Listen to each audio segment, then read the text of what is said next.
Assalamualaikum class 4। How are you all students. Hope so आप सब लोगों ने अच्छे से ब्रेकफास्ट कर लिया होगा और अपनी अच्छी अच्छी स्टडीज़ भी कर रहे होंगे साथ साथ आप लोग। बेटा आज हमारा जो लेक्चर है ना उसका ताल्लुक़ पिछले फ्रैक्शन वाले लेक्चर से भी थोड़ा बहुत है। आज हमारा सेकेंड लेक्चर है डेसिमल के टॉपिक पे। ठीक है, word decimal me comes from Latin word decimus. ठीक है, और ये लातीनी ज़ुबान के लफ्ज़ डेसियम से आया है विच मीन्स टेंथ नंबर पे। कहते नहीं वो उसकी कौन सी पोजीशन आई है, तो कहते नहीं उसकी 10th पोजीशन आई है। 10th ये वो वाला बेटा 10th है, 10 नहीं 10th। ठीक है, अब बेटा हर हमारे पास जो मैथ के रकम लिखी हुई होती है ना, कोई भी नंबर होता है उसका डेसिमल पॉइंट जो होता है ना उस डिजिट के बाद होता है। यानी अगर खाली 1 लिखा हुआ है ना तो हम कहेंगे उसका डेसिमल का पॉइंट उसके बाद है। लेट्स सपोज अगर लिखा हुआ है 25 कहीं पे भी तो उसका डेसिमल 25 के बाद है।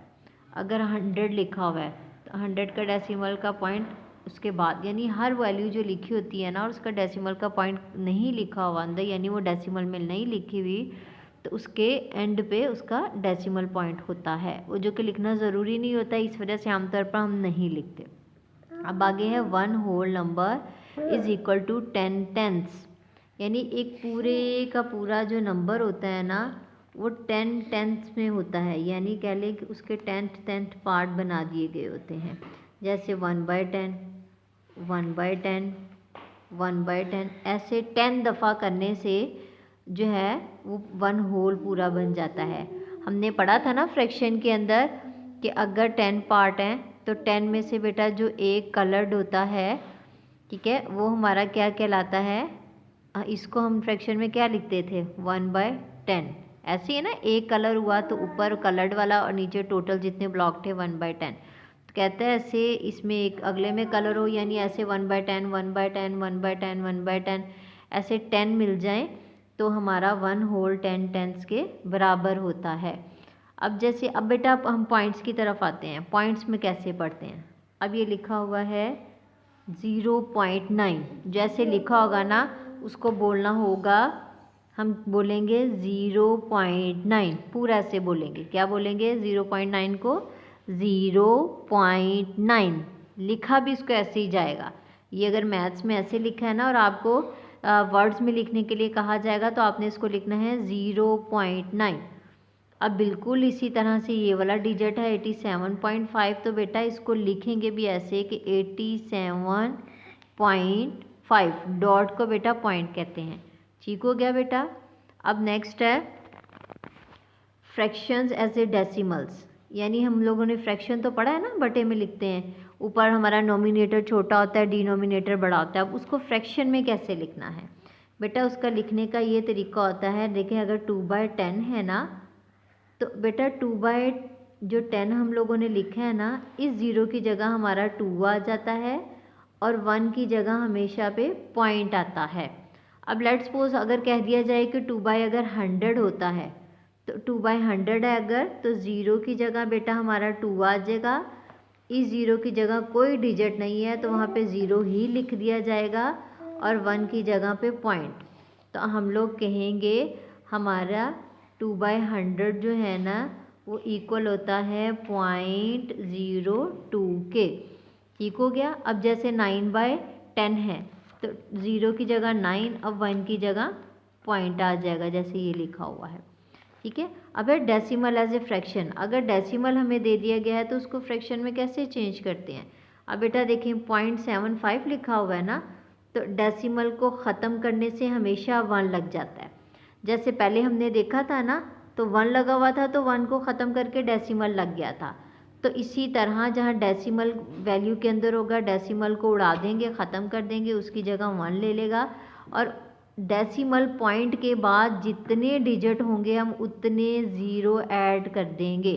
तो ये हमारा 0.75 किसके बराबर हुआ 75/100 के। ओके बेटा। अब ये बेटा प्लेस वैल्यू का टेबल है।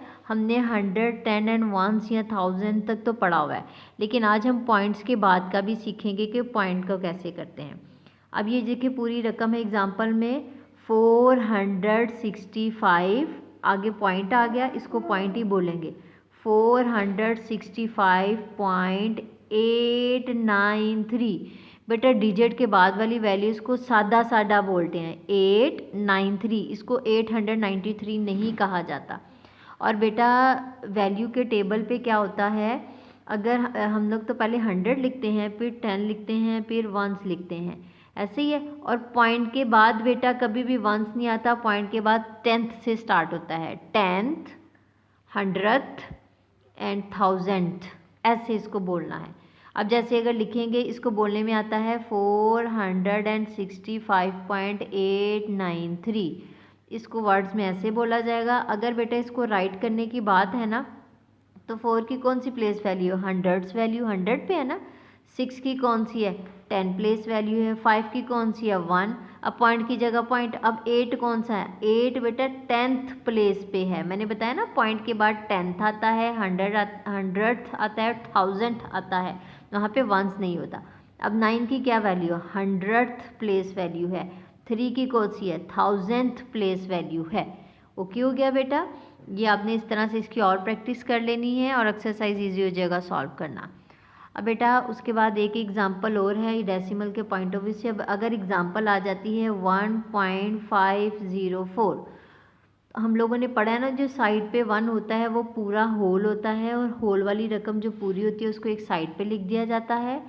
अब 0.504 को जब लिखेंगे ना बेटा, अभी वही बात, पॉइंट को ख़त्म करके 1 लग जाएगा, उसके बाद 3 डिजिट है ना 504, तो उतने ज़ीरो नीचे ऐड हो जाएंगे। यही वजह है कि यहाँ पे उन्होंने 504 को ख़त्म करके 504/1000 लिखा हुआ है। अब बेटा हाईएस्ट कॉमन फैक्टर कहता है 8 है, यानी कि ये दोनों की दोनों ऊपर वाली वैल्यूज़ और नीचे वाली वैल्यूज़ 8 पे डिवाइड होती हैं। तो 8 के टेबल को 63 पे पढ़ा तो 504 आता है, और 8 के टेबल को 1000 पे पढ़ा तो 125 आता है। और भी हम 2 से भी कटिंग स्टार्ट कर सकते हैं, उन्होंने डायरेक्ट 8 से किया ना, तो हम 2 से करके बार बार कटिंग भी कर सकते हैं। तो एट दी एंड जो बेटा आंसर आया 63/125, तो मैंने आपको बताया था ना कि जब नोमिनेटर छोटा और डिनोमिनेटर बड़ा होता है तो आंसर यही होता है। अब 1 होल वाला ऐसे का ऐसे ही साथ में लग जाएगा, क्योंकि वो हमने सेपरेट कर दिया था, और कटिंग के बाद 63/125 हमारा आंसर आ गया। यानी डेसिमल वाली रकम है 1.504, और उसको फ्रैक्शन में जब चेंज किया तो वो बन गई 1 होल 63/125। 4 क्लास। इसी के साथ बेटा ये लेक्चर हमारा ख़त्म, और मुझे पूरी उम्मीद है आपको एक्सरसाइज बहुत अच्छे से सॉल्व हो जाएगी। अल्लाह हाफिज़ बेटा।